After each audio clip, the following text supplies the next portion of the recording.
Right action, abstain from taking life, abstaining from stealing, abstaining from sexual misconduct.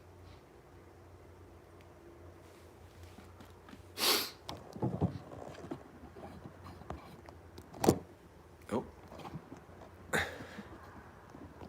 All right, good morning, everybody. So today we have right action, which is 3 of the 5 precepts. Abstaining from killing living beings, abstaining from taking what is not given, abstaining from sexual misconduct. Right? These 3 basic, if you look at the precepts are a choice that you make to restrict and to restrain your actions for the good of yourself and the others around you, right?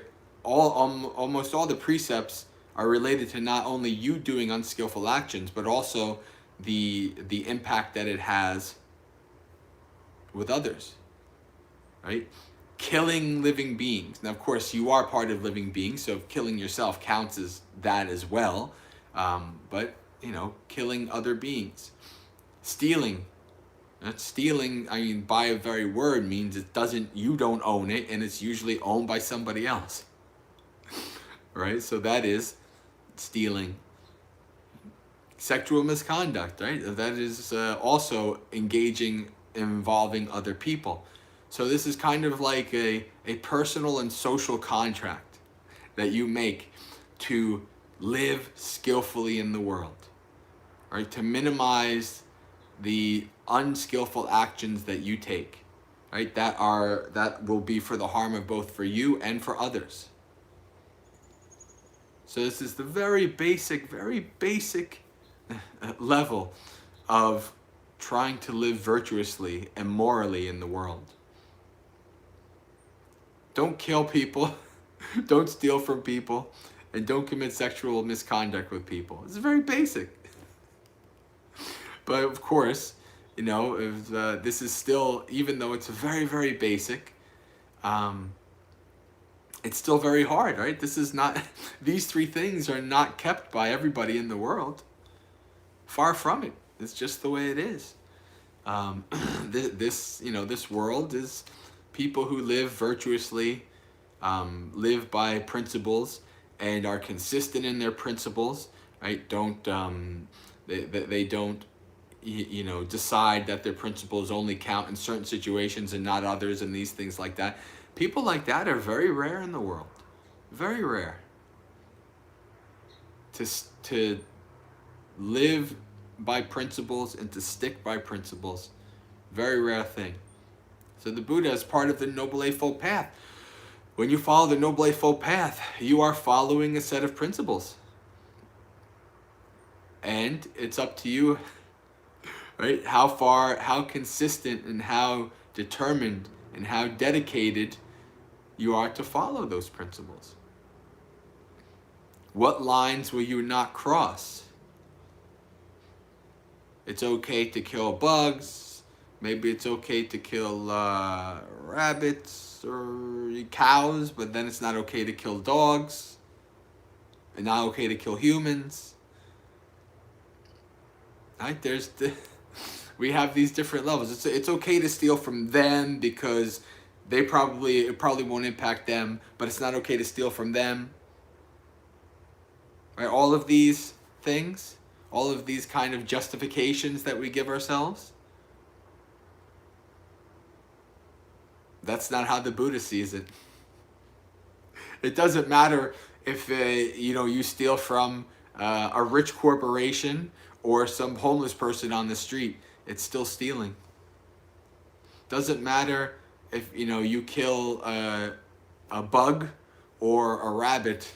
It's still killing. Right? It's all principle. Now, of course, life is not black and white, or not wholly black and white. There's a lot of gray in between, and there's lots of situations. But it really is a good thing if we try to stick to our principles as much as we can, right? To really be, because when we don't stick to our principles, we invite we invite hypocrisy, right? That's what we invite. We invite hypocrisy. Do as I say, don't do as I do. Sometimes, I'm a part-time, I follow these virtues part-time, these kind of things. And that's not really the best thing. Really, we should strive to, making a mistake and failing at following the virtue, that's one thing. But choosing to kind of pick and choose your virtue, that's a different thing. So try to, I would encourage you to really stick by living by virtuous principles. And if you fail, it's okay. That's what precepts are for. That's why they're training rules. Right? The whole Noble Eightfold Path is a path of training. Magga Seka, student of the path. It's a path of training. And training means that we will fail. So we need to practice and do better each time.